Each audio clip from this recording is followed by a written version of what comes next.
Assalamualaikum warahmatullahi wabarakatuh. Halo semuanya, perkenalkan saya Anissa Wijaya dengan NIM 150362472. Di sini saya akan membahas tentang cara penyusunan instrumen non-tes.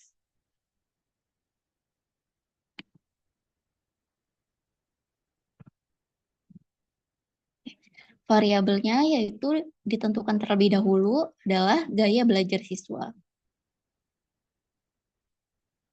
Nah, berikut ada beberapa definisi tentang gaya belajar, yaitu yang pertama, menurut Aziz et al. Tahun 2022, gaya belajar adalah kebiasaan atau cara siswa dalam mendukung tercapainya tujuan pembelajaran, serta berpengaruh terhadap peningkatan hasil belajar dengan variasi gaya seperti visual, auditori, kinestetik, atau kombinasi dari ketiganya. Menurut Fatmawati et al. Tahun 2020, gaya belajar merupakan gaya yang digunakan setiap siswa untuk memfokuskan perhatian dalam proses pembelajaran dan menguasai informasi baru maupun kompleks melalui persepsi yang berbeda, yaitu visual atau melihat, auditori atau mendengar, dan kinestetik atau bergerak. Menurut Wahyuni tahun 2022, gaya belajar adalah faktor yang penting mendukung kemampuan literasi dan numerasi setiap siswa yang mempermudah proses belajar dan komunikasi, sehingga perbedaan gaya belajar turut mempengaruhi variasi kemampuan siswa.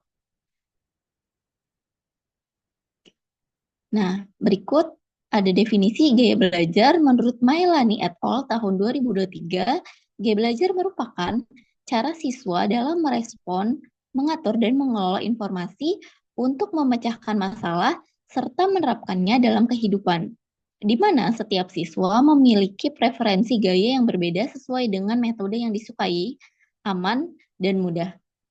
Menurut Hayati dan Wijayanti tahun 2023, gaya belajar atau learning style didefinisikan sebagai cara belajar peserta didik yang terbagi menjadi 3 jenis, yaitu visual, mengandalkan citra visual, auditorial, mengandalkan pendengaran, atau kinestetik, yang mengandalkan gerakan, emosi, serta aktivitas fisik dalam mengakses pembelajaran.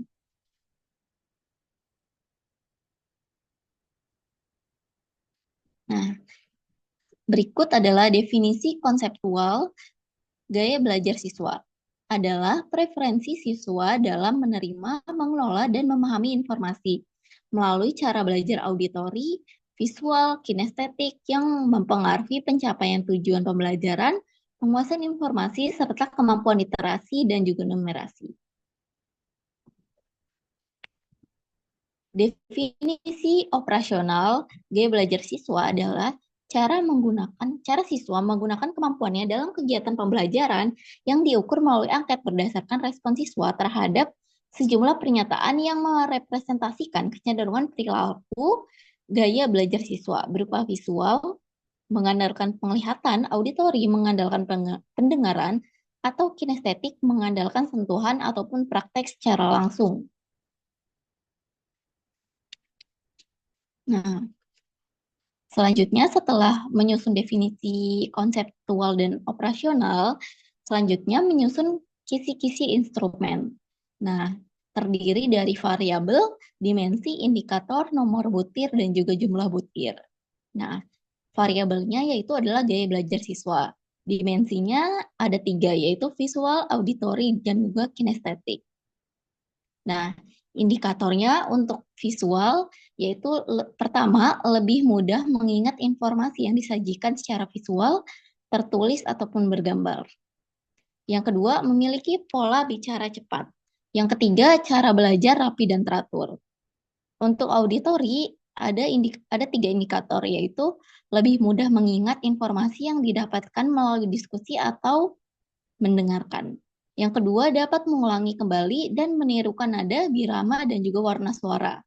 Dan yang ketiga, mudah terganggu oleh suara bising. Nah, untuk kinestetik itu juga ada 3 indikator, yaitu yang pertama, belajar lebih efektif melalui aktivitas fisik dan praktik langsung. Yang kedua, membaca dengan menggunakan jari sebagai penunjuk.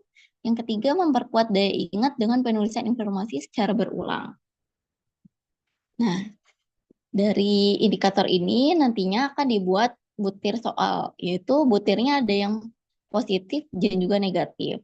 Nah, untuk jumlah butirnya itu totalnya ada 18 butir.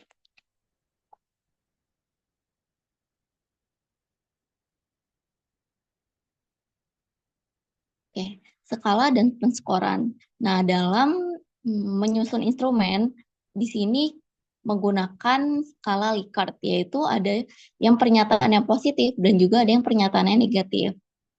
Nah, terdiri dari 5 jawaban, yaitu sangat setuju, setuju, ragu-ragu, tidak setuju, ataupun sangat tidak setuju. Nah, nanti untuk pernyataan positif itu sangat setuju diberi skor 5, setuju 4, ragu-ragu 3, tidak setuju 2, dan sangat tidak setuju 1. Sedangkan pernyataan negatif itu kebalikannya.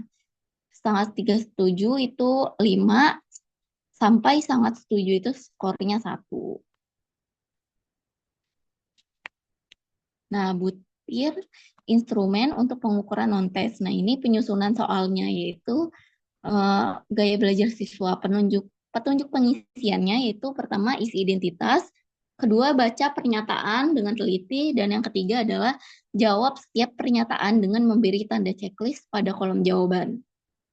Nah, keterangannya ada SS sangat setuju, S setuju, R ragu-ragu, TS tidak setuju, STS sangat tidak setuju. Nah, berikut yaitu butir instrumen pengukuran non-tes. Seperti nomor 1 yaitu penyusunannya dari sini. Nomor 1 ini adalah ternyata butir positif untuk dimensi visual, yaitu indikatornya lebih mudah mengingat informasi yang disajikan melalui visual. Nah, maka pertanyaannya adalah saya cenderung lebih mudah mengingat materi yang dipaparkan oleh guru melalui media visual seperti gambar ataupun diagram. Nah, kalau nomor 2 ini, saya lebih mudah memahami jika mendengarkan penjelasan guru daripada membaca tulisan di papan tulis. Ini pernyataan untuk yang auditori positif. Nomor 3, saya lebih memahami materi ketika terlibat langsung dalam praktik menggunakan alat peraga. Ini menunjukkan dimensi yang kinestetik positif. Dan yang nomor 4 ini itu pada butir pada nomor butir ini tercantum di negatif visual, yaitu indikatornya memiliki pola bicara cepat. Pernyataannya berarti adalah saya tidak terbiasa berbicara cepat dan lancar saat menyampaikan pendapat. Nah, nomor 5 ini kebalikannya. Saya memiliki kecenderungan untuk berbicara lebih cepat dibandingkan teman-teman saya. Ini adalah butir positifnya dari nomor 4 ini. Nah, nomor 6 ini adalah saya mengalami kesulitan dalam mengikuti nada saat menyanyikan lagu. Itu adalah butir positif dari auditori. Sedangkan nomor 7-nya kebalikan. Saya mudah menirukan gaya berbicara orang lain. Nomor 8 ini adalah saya terbiasa membaca tanpa bantuan gerakan jari sebagai penunjuk. Nah, ini adalah butir negatif untuk kinestetik. Nomor 9-nya juga kebalikan. Saya cenderung menggunakan jari sebagai alat bantu dalam membaca untuk meningkatkan fokus.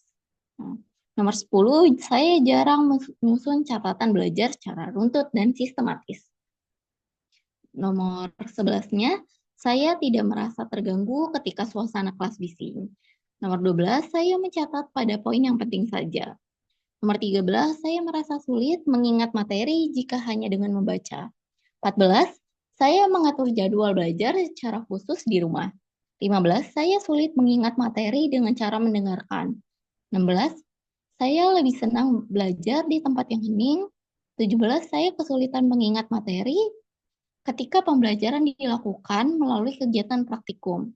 18, saya mencatat materi secara berulang untuk memperkuat daya ingat. Nah, total butirnya yaitu ada 18 soal. Nah, ini berikut adalah referensi yang digunakan. Oke, Sekian dari pemaparan saya mengenai penyusunan instrumen non-tes. Kurang lebihnya mohon dimaafkan. Wassalamualaikum warahmatullahi wabarakatuh.